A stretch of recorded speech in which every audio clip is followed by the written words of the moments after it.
ଭିକ ନିଅ। ମା କିଛି ମିଳିନି। ପ୍ରଭୁ ଜଗନ୍ନାଥ ତମର ମଙ୍ଗଳ କରୁ। ଏ ମା ଏ ମୋ ସଙ୍ଗାତ ତାକୁ କିଛି ଦଉନ। ଏ ସଙ୍ଗାତ ମା କାନ୍ଦି ଦଉଛ। ଏ ସଙ୍ଗାତ ତୁ ଏ କଣ କଲୁ? କେତେ ତରୁଣାରେ ଦଉଛନ୍ତି ତୁ ତଳେ ପକେଇ ଦଉଛୁ। କଣ କହିବି ତ? ଆଚ୍ଛା ମା ଆଜି ତମର କଣ କି? କୋଉ ଖୁସିରେ ଦୁଃଖୀ ରଖିକି ଜନ୍ମ କରୁଛ? ଆଜି ମୋ ସ୍ୱାମୀଙ୍କ ଶ୍ରାଦ୍ଧ। ଆଶୀର୍ବାଦ କର ମୋ ସ୍ୱାମୀଙ୍କ ଆତ୍ମା ଯେମିତି ଆତ୍ମାରେ ଶାନ୍ତି ପାଉ। ଏ ସଙ୍ଗାତ ଶୁଣିପାରୁଛୁ ନା ସଙ୍ଗାତ? ଏ କାଳିଆ ଚାକିରି ଜଗା ଦିଆ କେତେ କମ୍ ବୟସରୁ ଝିଅଟାକୁ ବିଧବା ସଜେଇଦେଲା। ହଉ ମା ମୁଁ ଠାକୁରଙ୍କୁ ଡାକୁଛି ତୋ ସ୍ୱାମୀଙ୍କ ଆତ୍ମା ଆରୋଗ୍ୟ ମୁକ୍ତି ପାଉ। ଆଚ୍ଛା ମା ଏ ବୁଢା ଭିତରେ ଗୋଟେ କଥା ରଖିବ ମା। ଘରେ ଯଦି ଶାଶୁ ଶ୍ୱଶୁର ଗୁରୁଜନ ମାନେ ଥିବେ ତାଙ୍କ ସେବା କରୁଥିବ ମା। ତାଙ୍କୁ କେବେ ହତାଦର କରିବନି ମା। କାରଣ ପୁଅକୁ ହରେଇ ସେମାନେ କେତେ କଷ୍ଟ ପାଇନଥିବେ। ତମ ହତାଦରରେ ବେଶୀ କଷ୍ଟ ପାଇବେ। ମୋ ଶାଶୁ ମୁଁ କେବେ ଦେଖିନି। ଶ୍ୱଶୁର ଥିଲେ ଯେ ଆଉ ଗୋଟେ ଝିଅକୁ ବାହା ହେଇ ଚରିତ୍ରବାନ ପୁରୁଷର ପ୍ରମାଣ ଦେଇଛନ୍ତି। ଏଭଳି ଶ୍ୱଶୁରକୁ ମାଡ଼ ମାରି ଘରୁ ବାହାର କରିଦେବା କଥା ନା କଣ କହୁଛୁ ସକାଳ? ମୁଁ କିନ୍ତୁ ତାକୁ ଦୟା ଦେଖି ଛାଡ଼ି ଦେଇଛି। ମା ଠାକୁର ତମକୁ ଗୋଟିଏ ଆୟୁଷ ଦେଇଛି। ଏ ଭଲେ ନୁହଁ ମା।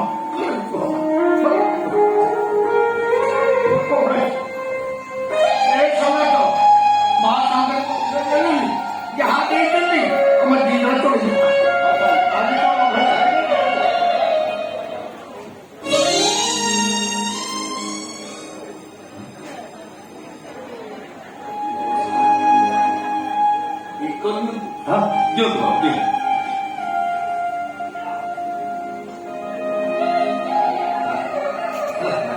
ବାବୁ ଏ ମୋ ସଙ୍ଗାତ ତାକୁ କିଛି ଦଉନାହାନ୍ତି।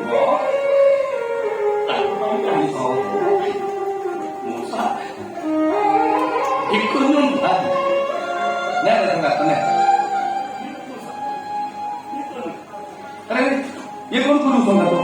ବାବୁ ଖୁସିରେ ଦଉଥିଲେ ନା ତଳେ ପକେଇଦେବେ। ବାବୁ ଆଜି କୋଉ ଖୁସିରେ ଭିକାରୀ ମାନଙ୍କୁ ଏତେ ଟଙ୍କା ଦଉଛନ୍ତି ସେ କଥା କହୁନାହାନ୍ତି। ବାବୁ ଆଜି ହେଉଛି ମୋ ସ୍ତ୍ରୀର ଜନ୍ମଦିନ।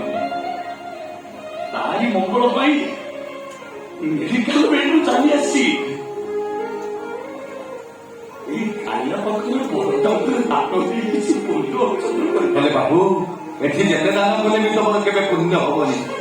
ଘରେ ତମର ବାପା ମା ଥିବେ ତାଙ୍କୁ ପୂଜା କରିଥାନ୍ତ। ତାଙ୍କ ପାଦ ଦୋଳି ଆଣି ମୁଣ୍ଡରେ ମାରିଥାନ୍ତ। ତମକୁ 7 ଜନ୍ମର ପୁଣ୍ୟ ଫଳ ମିଳିଥାନ୍ତା। ଆଚ୍ଛା ବାବୁ ତମର କଣ ବାପା ମା ନାହାନ୍ତି?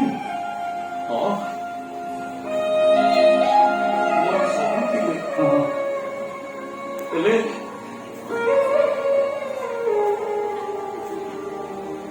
ପିଲାଦିନରୁ ମୋ ମାଆକୁ ମୁଁ ଦେଖିଲି। ଆଉ ଜନ୍ମ କଲା ବାପାଟା ଥିଲା ଯେ ମୋ ସ୍ତ୍ରୀକୁ ଘୃଣା କରିବାର ତାକୁ ଥକା ମାରି ଠିକ କରିଛ ବାବୁ, ଏକଦମ ଠିକ କରିଛ। ସେଭଳି ମଣିଷ ବୋପାର ବେକରେ ଶାବଳ ପକେଇ ମାରିଦବା କଥା ନା ବୁଝିଲେ ତ କେବଳ ଜନ୍ମ କଲା ବାପାଟା ତ ସେଇଥିପାଇଁ ମୁଁ ତାକୁ ଛାଡ଼ି ସେଥିପାଇଁ ଠାକୁର ତମର ମଙ୍ଗଳ କରିବେ। ବାବୁ ଏଇ ପଇସାଟା ଟିକେ ସେଇ ପଇସାକୁ ତମର କୋଟି ପରମାୟୁ ହଉ ବାବୁ। ତମ ସ୍ତ୍ରୀର ସଂଖ୍ୟା ଭିତର ପତ୍ର ଠାକୁର ତମର ମଙ୍ଗଳ କରୁଛ।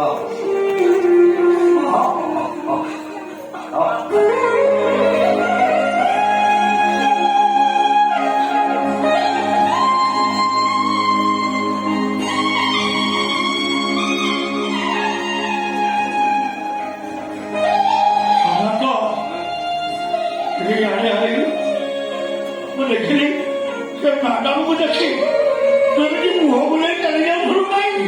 ତୁ ଏ ବାବୁଙ୍କୁ ଦେଖି ମୁହଁ ଲୁଚେଇ ପଳେଇ ଯାଉଥିଲୁ କାହିଁକି? ସେ ବାବୁଟା ପରା ମୋ ପୁଅ। ସେ ମ୍ୟାଡାମଟା ପରା ମୋ ବୋହୂ।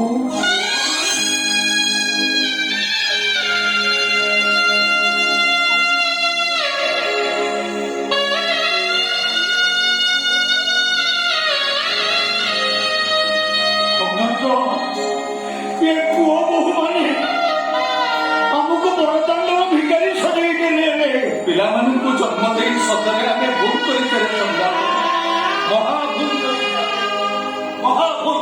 ଏ ଦୁନିଆର ବାପା ମା ମାନେ ଥାଉ ଥାଉ ସଚେତନ ହୁଅ। ପିଲାମାନଙ୍କ ମୁହଁରେ ଅନ୍ଦର ହୋଇ ଏ କାଳିଆ ପ୍ରେମରେ ଅନ୍ଧ ହେଇଯାଅ।